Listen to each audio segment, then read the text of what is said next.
Yeah. Before I get started, I want to say something about the narcissism of some sex assault victims. Oh, especially people who are victims of like serial offenders. The narcissism is actually part of their means of obstruction, but it comes down to, it's the victim card and all that kind of stuff. And that's where the narcissism really comes into play. It gets pretty ugly from there, but you got people thinking that they're the only people who've ever been, sexually assaulted, things like that. I mean, it's worse in kids, and like I said, mostly because they're, for the most part, too young to understand what's going on. And like I said, I'm talking from experience. I think, my first time for me was probably 5 or 6. So, like I said, it's like I said, I could go into it. There's a lot of trauma involved, and there's certain ways that like serial sex offenders can exploit that trauma.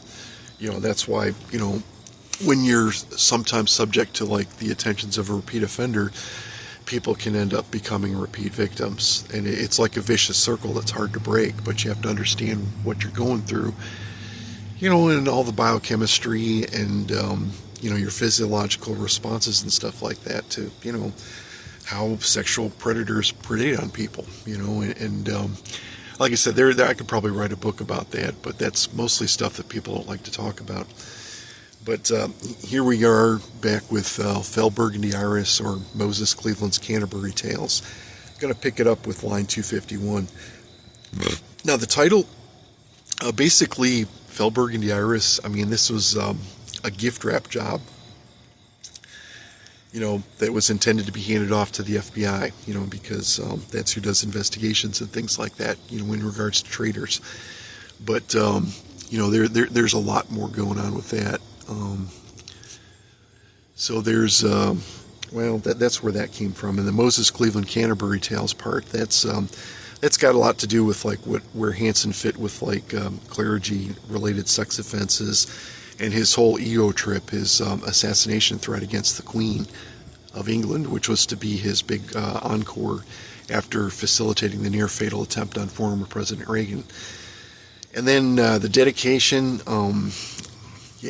that's this, like I said, that's all about probably one of the most beautiful persons I've ever met in my life, who had her career ruined before it even got started because of Hansen's basically skimming data from pre-employment background checks for like certain federal agencies.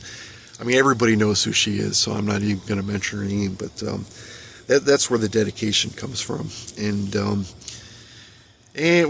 like I said, I knew how this is pretty much going to end before it started, and it comes down to a traitor being a traitor, and you've got to carry on and follow through. You know what I'm saying? Because it's like they said, it's not my words, but Robert Hansen was the worst traitor that America's ever known. It's somebody who definitely belongs in prison. Still wish they would have executed him. I think the world would have been a better place, and there would have been a hell of a lot less heartache for all the people involved. Especially the people that he compromised early on who weren't aware of it, not completely.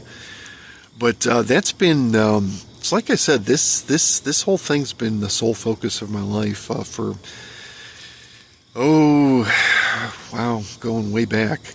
When you start talking about food stamp trafficking and, where that fits in with the unfriendly intel, human intelligence grapevine, there's a lot going on with that. But like I said, there's, it still comes down to, oh shit, hold on. I'll be back.